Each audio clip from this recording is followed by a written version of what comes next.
8 o'clock. त्यांनी postpone केलं flight. They are going at 8 p.m. Oh, good. लावायला लागेल.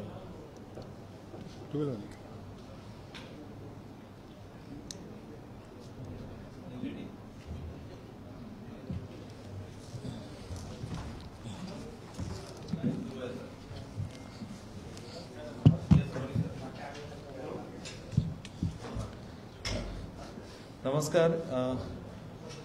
मुंबई येथील या पत्रकार परिषदेमध्ये आपल्या सर्व वृत्तवाहिन्यांच्या प्रतिनिधींचं मी स्वागत करतो.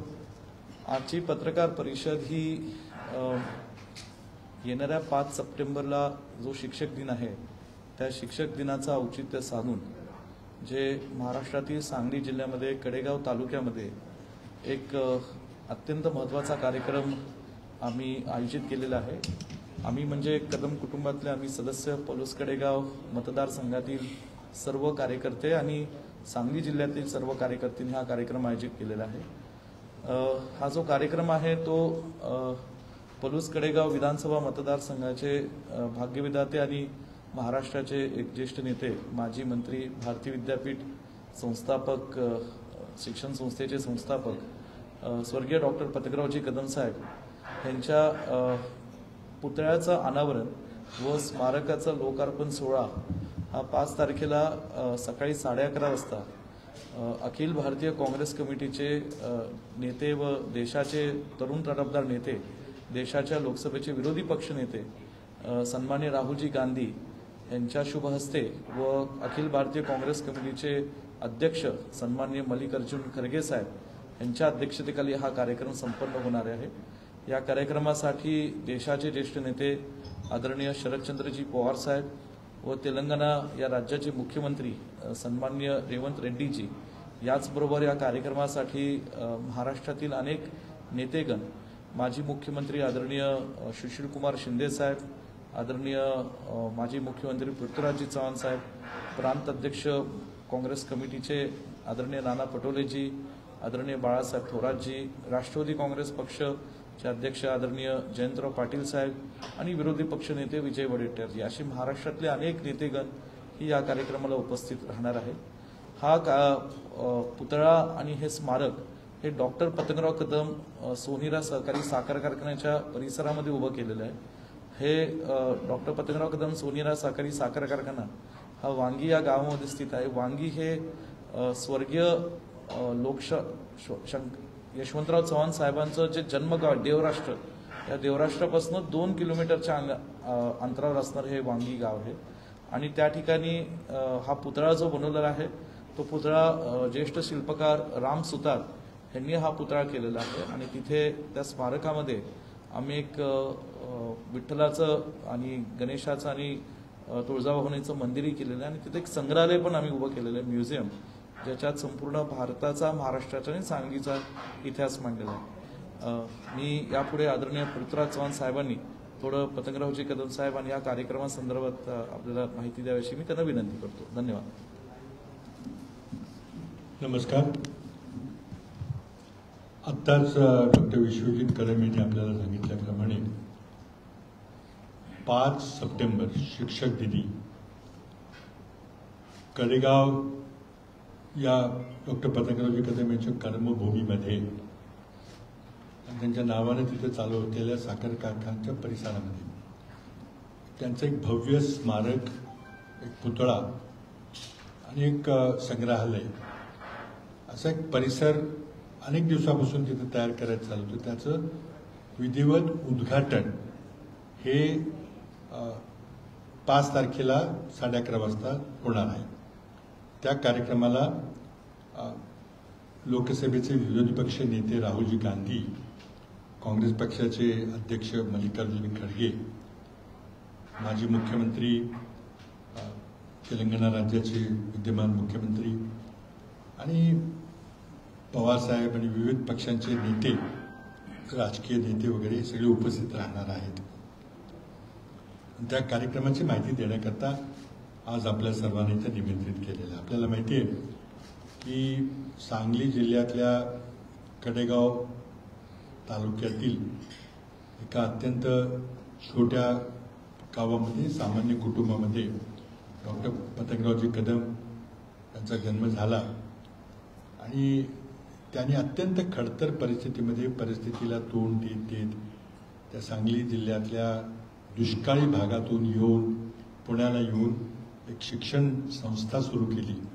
त्यावेळेला एखादी शाळा काढण्यामध्ये फार त्याला प्रयत्न लागायचे. त्याच वेळेला पतंगरावजी कदम आले, एका कुठल्या तरी खोलीत कोणाकडे तरी राहत होते, पण त्यांनी एक विश्वविद्यालय स्थापन करायचं स्वप्न सांगितलं. अनेकांनी त्याच्यावर वेगवेगळ्या टिप्पण्या केल्या, पण उराशी स्वप्न होतं की आपण ग्रामीण भागातल्या मुलांच्या करता एक संधी उपलब्ध करून दिली पाहिजे शिक्षणाच्या माध्यमातून. त्या शिक्षणामुळे त्यांना जो काही थोडासा फायदा झाला, खूप खडतर परिस्थितीमध्ये शिक्षण घेतलं आणि ही परिस्थिती बदलली पाहिजे याकरता आपण काही केलं पाहिजे, याकरता त्यांनी अहोरात्र परिश्रम केले. आणि त्याची फलश्रुती म्हणजे आज एक देशात विख्यात असं भारती विद्यापीठ हे पुढे आलेलं आहे. त्याच्या अनेक संस्था आहेत, high schools, colleges, medical colleges, engineering colleges वगैरे विस्तार वाढलेला आहे.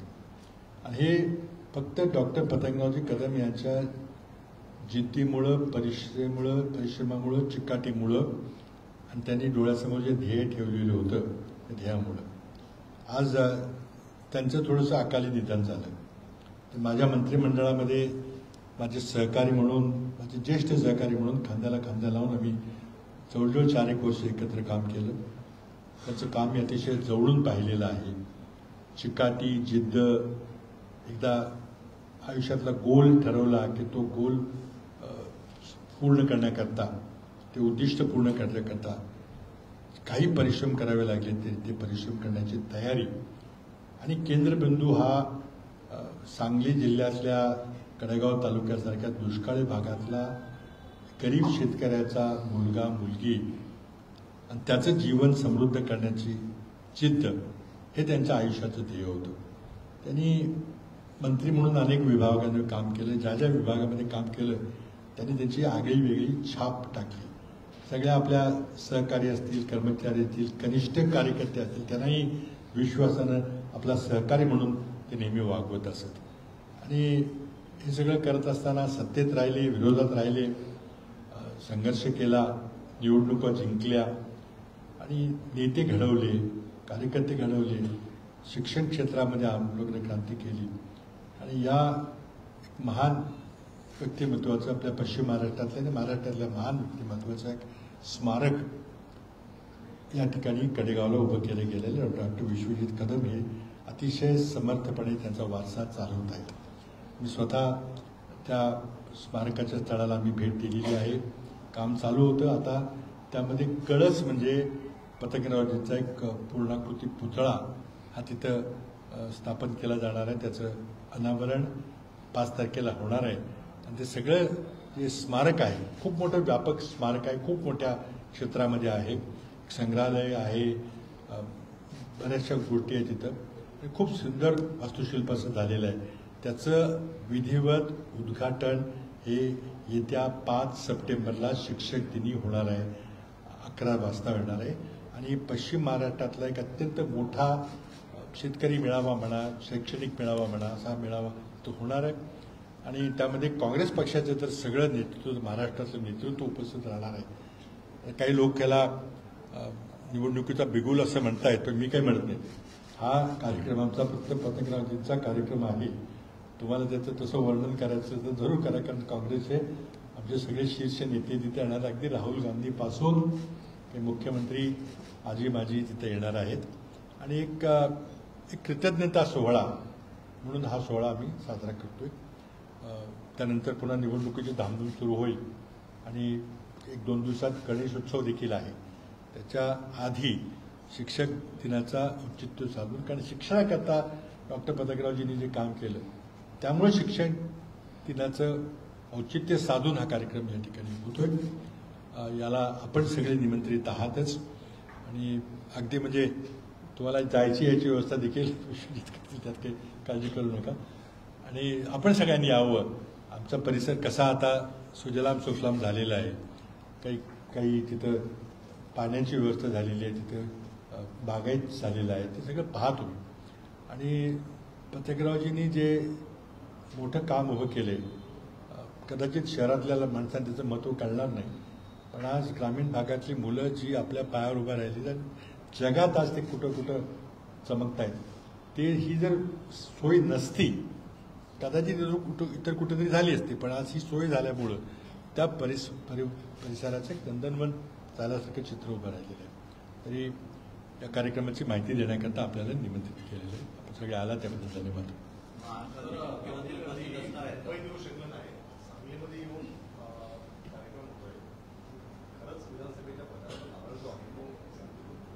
आता ते मी म्हटलं, तुम्ही म्हटलं तर चालेल, मला काही हरकत नाही. आम्ही त्याला फक्त स्मारकाचं उद्घाटन असं स्वरूप आमचं आहे.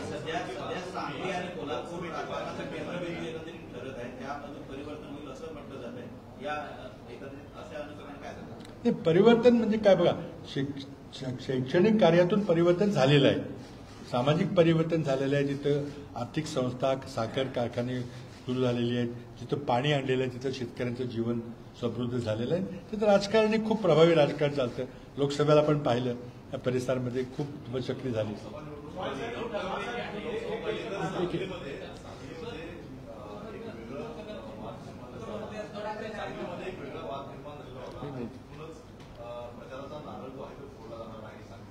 नाही, मी म्हटलं का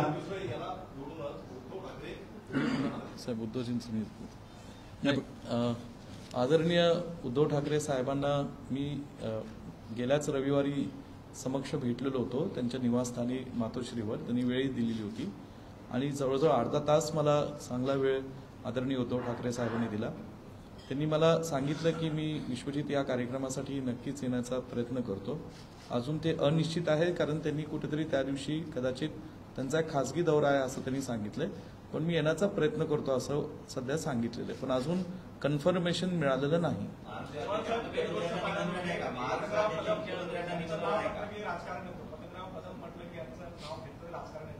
राजकारणाची खरी सुरुवात आता महाविकास आघाडीची त्या ठिकाणी होणार आहे का? कारण महाविकास आघाडीला सत्ता स्थापन करायचं आहे, त्यामुळे पतंगराव कदमाच्या झोपीतून ते सुरुवात करणार आहे. हा एक कौटुंबिक स्वरूपाचा कार्यक्रम आहे आणि पतंगरावांच्या ज्या लोकांनी प्रेम केलं त्यांच्या आग्रहास्तव तिथं खूप मोठा परिवार आहे. तिथं विश्वजित कदम यांना लोकांनी विनंती केली की तुम्ही राहुलजींना आणा. राहुलजींनी ती विनंती मान्य केलेली आहे. तर त्याला तुम्ही काय नाव द्यायचं ते द्या तुम्ही. आमचा हा जिव्हाळ्याचा घरगुती कार्यक्रम आमच्या करता. हा विधानसभेमध्ये आणखी गाजल.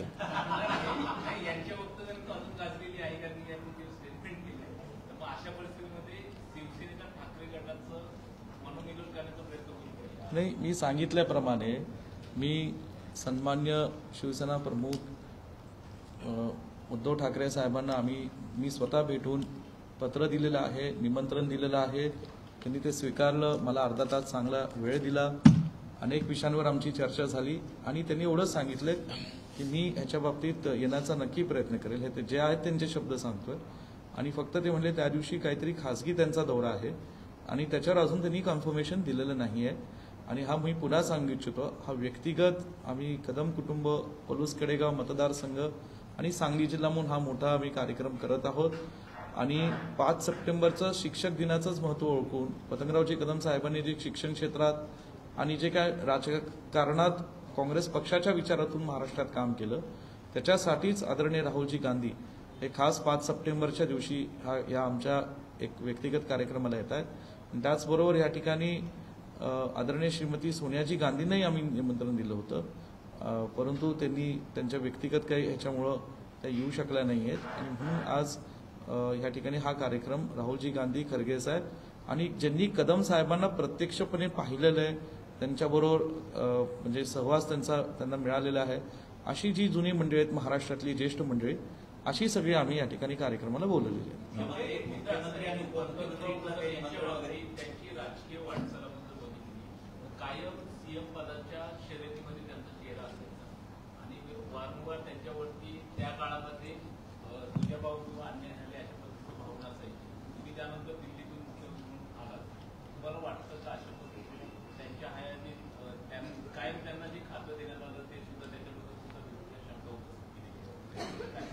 त्याबद्दल बोलणं आता काही उचित होणार नाही. पतंगरावजी कदम हे राज्याच्या काँग्रेस पक्षाचे ज्येष्ठ नेते होते. फार लवकर ते आम्हाला सोडून गेले. मला स्वतःला अगदी खांद्याला खांदा लावून एक अनुभवी महाराष्ट्राचा नेता म्हणून त्याचं मला नेहमीच सहकार्य व्हायचं. तर बाकीच्या गोष्टी त्या दिल्लीमध्ये निर्णय होतो, तो कसे होतात, काय होतात, ते काही प्रत्येक प्रक्रियेमध्ये काही आम्ही काही नसतो. परंतु त्यांनी जे काही केलं ते जिद्दीने केलं. ज्या काही क्षेत्रात त्यांनी पदार्पण केलं तिथं त्यांनी क्रांती केली हे आपल्या समोर आहे. त्याच्यामध्ये कृतज्ञता व्यक्त करण्याचा प्रश्न आहे. उद्धव साहेबांना सांगली पॅटर्नची चर्चा करताना झाली त्या काळात अनेक लोक म्हणतात की विश्वजित कदमाच्या माध्यमातून राज्यामध्ये नवीन पॅटर्न सुरू झाला, तिकीट दुसऱ्याला द्यायचं पण निवडून आपला व्यक्ती आणायचं. नाही ते आता मला असं वाटतं आजच्या पत्रकार परिषदेमध्ये झालेल्या लोकसभेच्या निवडणुकीबाबतीत चर्चा करणं काही योग्य नाही. सध्या वर्तमान काळातल्या आणि भविष्य काळावर आपण चर्चा करत आहोत. आणि पुन्हा एकदा सांगू इच्छितो, कदम साहेब हे राज्यात अनेक खात्यांचे मंत्री म्हणून काम केलं. महाराष्ट्रातही त्यांनी मोठा इम्पॅक्ट केला. आणि आज तो 5 सप्टेंबरला कार्यक्रम आम्ही महाराष्ट्रातल्या तमाम जनतेच्या साक्षीने करतोय.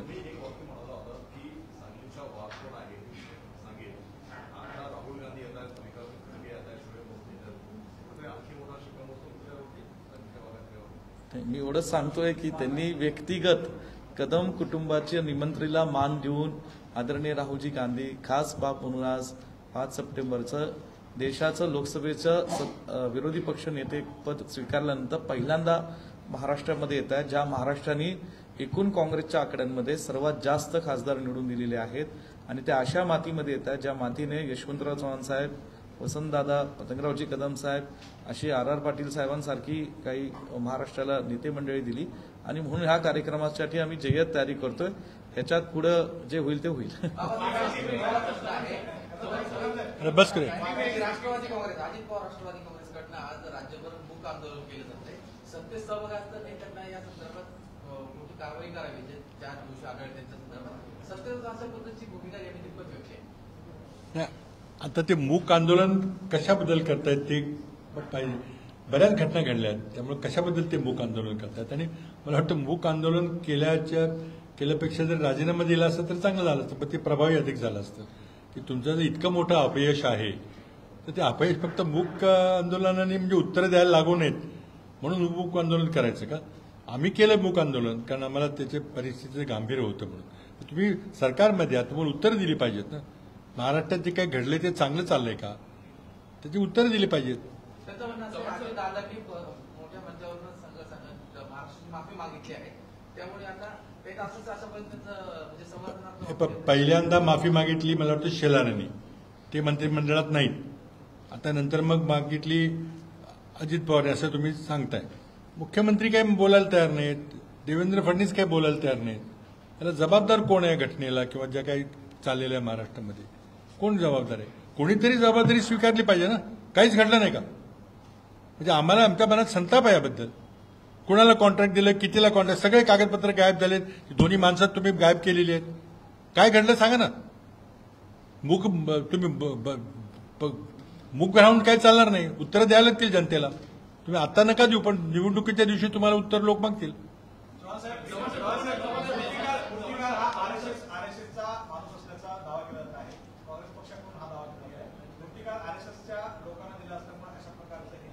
मूळ मुद्दा काय की तुम्ही इंजिनिअरिंगच्या भाषेत बोलतो. आता त्याचं कॉन्ट्रॅक्ट कितीला दिलं होतं, तुम्ही टेंडर काढलं होतं का, त्या मूर्तिकाराला किती अनुभव होता, त्यांनी 1-1.5 फुटाची मूर्ती करून त्याला स्केल अप केलं, हे कधी घडलेलं नाही. 3D प्रिंटिंगचा वापर केला तर ते सांगतात. 3D प्रिंटिंगने अनेक तुकडे तयार होतात, पण त्याला जोडलं कसं, काय केलं. आणि हवेनं पडला म्हणून किती हास्यास्पद आहे. प्रतापगडचा पुतळा पाहिला का तुम्ही? किती वर्ष झाली त्याला? 60 वर्ष. इथला आपला गेटवे ऑफ इंडियाचा पुतळा पाहिला का? इथं वादळ इथं येतं. त्यामुळे हे आज उत्तर कोणी देत नाहीये. आमची मागणी अशी आहे की ह्या प्रकारची चौकशी झाली पाहिजे. हा इतका गलथान कारभार आणि शिवछत्रपतींच्या पुतळ्यामध्ये भ्रष्टाचार असेल तर महाराष्ट्राची जनता हे खपवून घेणार नाही.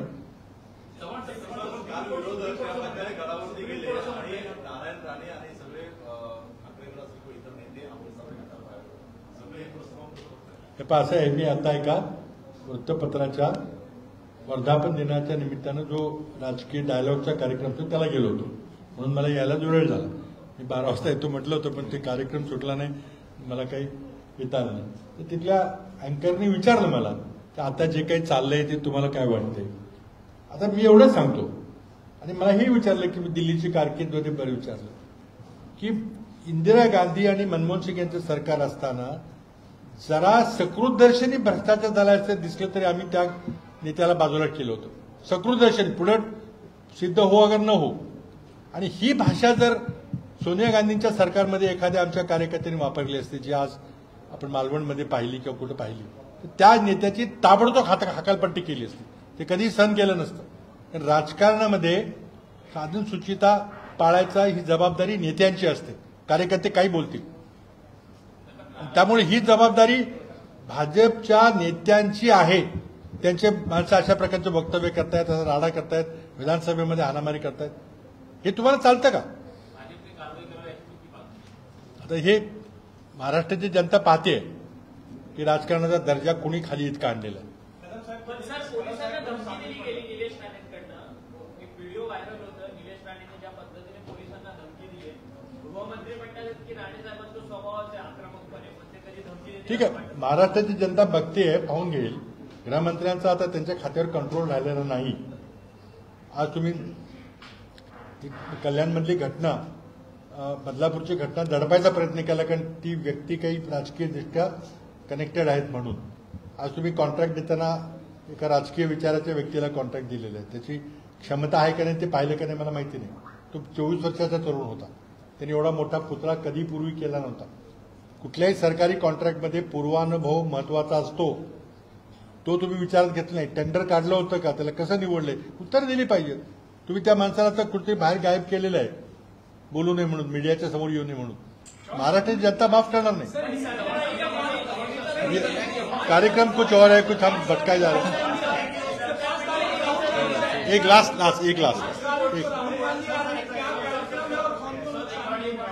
देखिए हाँ, मैं फिर से मुद्दे पे आता हूं. 5 सितंबर को शिक्षक दिन होता है. उस दिन सांगली जिले में कड़ेगांव के परिसर में स्वर्गीय डॉक्टर पतंगराव जी कदम, जो हमारे कांग्रेस पार्टी के एक शीर्ष नेता थे, मंत्री थे, मेरे सहकारी मंत्री थे, उनकी स्मृति में एक बहुत बड़ा स्मारक वहाँ पे उसका इस्टेब्लिश किया गया है. डॉक्टर विश्वजीत कदम उनके सुपुत्र हैं, उन्होंने किया है. और उस स्मारक का लोकार्पण करने के लिए, उद्घाटन करने के लिए कांग्रेस के शीर्ष नेताओं को निमंत्रित किया है. उसमें राहुल गांधी जी आएंगे, खड़गे जी आएंगे, कांग्रेस के सभी विद्यमान मुख्यमंत्री, पूर्व मुख्यमंत्री यहाँ पे आएंगे. और एक बहुत बड़ा भारी वहाँ पे सभा होने वाली, क्योंकि इतने लोगों के परिवार को पतंगराव जी ने स्पर्श किया था. जो उन्होंने शिक्षण संस्थान उभा किया था, जो खड़ा किया था, उसका जो गठन किया था, उससे बहुत लोगों को तो उनकी जीवनी उसकी बदल गई है. तो उनको आदरांजलि अर्पण करने के लिए बहुत लोग इकट्ठे होंगे. और स्मारक का भूमि पूजन होने, स्मारक का उद्घाटन होने वाला है, लोकार्पण होने वाला है 5 सितंबर को. और उसका निमंत्रण देने के लिए आज जी हाँ, अभी विश्वजीत ने आपको बताया, पवार साहब आने वाले हैं, उद्धव जी को निमंत्रण दिया है, वो भी आने वाले, तेलंगाना के मुख्यमंत्री आ रहे हैं, और सारे कांग्रेस के नेता होंगे. तो ये तो एक लोकार्पण समारंभ है. लेकिन आप उसको अगर चुनाव की दृष्टि से देखना चाहे तो आपकी मर्जी. थँक्यू, धन्यवाद. लंचची वेळ झाली, आता बदलू नका, जेवणाची वेळ झाली. आपण बघतो आता बोलून. सुप्रीम कोर्ट असं म्हणतंय की आर्थिक व्यवहार खटल्यामध्ये अटक हा नियम असतो, मात्र जामीन जो आहे हा नियम असतो, अटक ही अपवाद असतं, आणि एखाद्याला सुनावणीशिवाय अटक करणे किंवा डांबून धरणं हे अयोग्य आहे, सुप्रीम कोर्ट म्हणतंय. मला माहिती नाही आता. आर्थिक व्यवहार, आर्थिक खटले असतात ना, आर्थिक गैरव्यवहार, त्या खटल्यामध्ये पीएमएलए खटल्यामध्ये एक आपला कायदा सांगतो की बेल हा नॉर्मली बेल दिलं गेलं पाहिजे. अटक करायची गरज नाही, कारण कुठं पळून जाणार असेल तरच अटक करायची असते. पण आता सरकारच्या वतीनं, ईडीच्या वतीनं किंवा सीबीआय असेल, थेट अटक करून लोकांना वर्षभर दाबून ठेवायचं.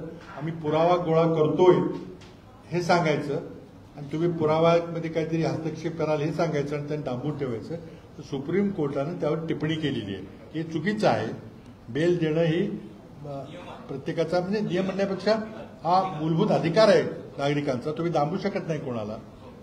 पूर्ण प्रक्रिया झाल्याशिवाय शिक्षा झाली तर मग दाबून ठेवा. पण तुम्ही शिक्षा होण्यापूर्वीच दाबता हे चुकीचं आहे. धन्यवाद. मी येतो ना, आपण बोलू ना, बोलू. थँक्यू. बोलू नाही आता प्लीज. सर्वाधिक जागा ज्या आहेत ते काँग्रेसला नाही आता हे करूयात जागेचं कृपा करून इन्फॉर्मली बोलूयात ना.